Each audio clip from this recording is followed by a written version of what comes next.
diagrams and contingency tables to solve problems. Alright, so the first worked example, alright,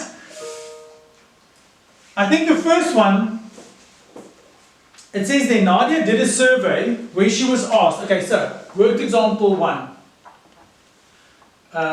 probability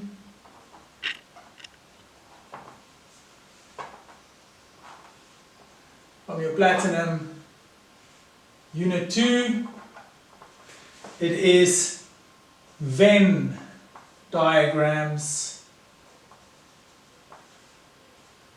tree diagrams, and contingency tables. Okay, Nadia did a survey where she asked a group of 85 learners. So if you set up a Venn diagram, I'm going to put it there. So that's your sample. The size of your sample, there's 85 learners. Whether they drank cool drink or fruit juice.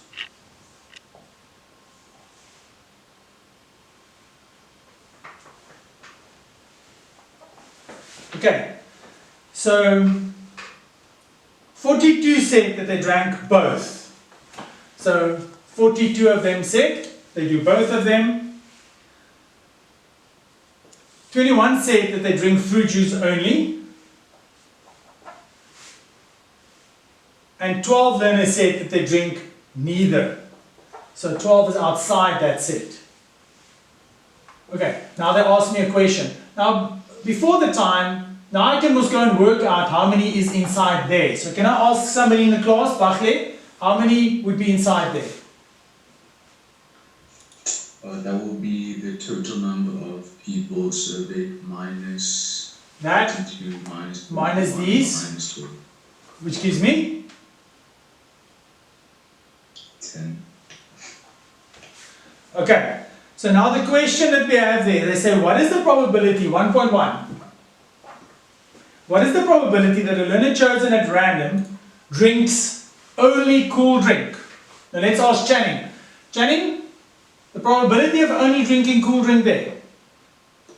Is 10 out of the total, which is 85. So we exclude that because it's only cool drink.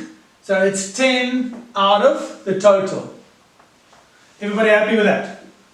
And you can obviously simplify that to 2 over 17. The next question, are the events drinking cool drink and drinking fruit juice independent events? So let's ask Bradley. Brad, are they independent events? How do you test for independence? Don't you have to take 42 over 85, so you take the middle and then you times the two by each other. What is the formula?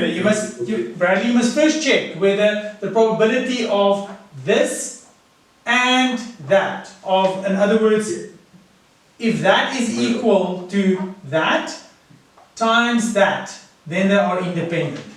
This is your test for independence. Okay? So if that is true, then they are independent. So what is my left-hand side, Brad? What is the probability? 42 over 85. It'll be 42 over 85. Very good. And my right-hand side will be, what's the probability of C?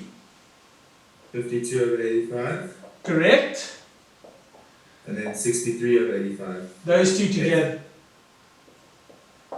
Okay, and then you get that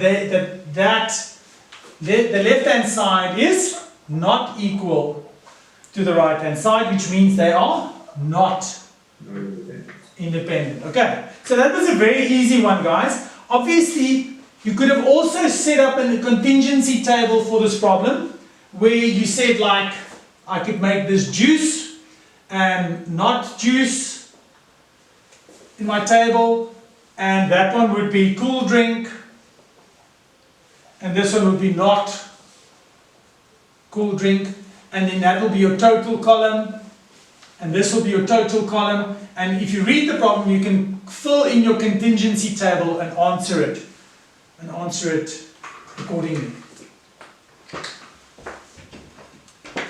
Wait, I think I've got it one here. Sorry.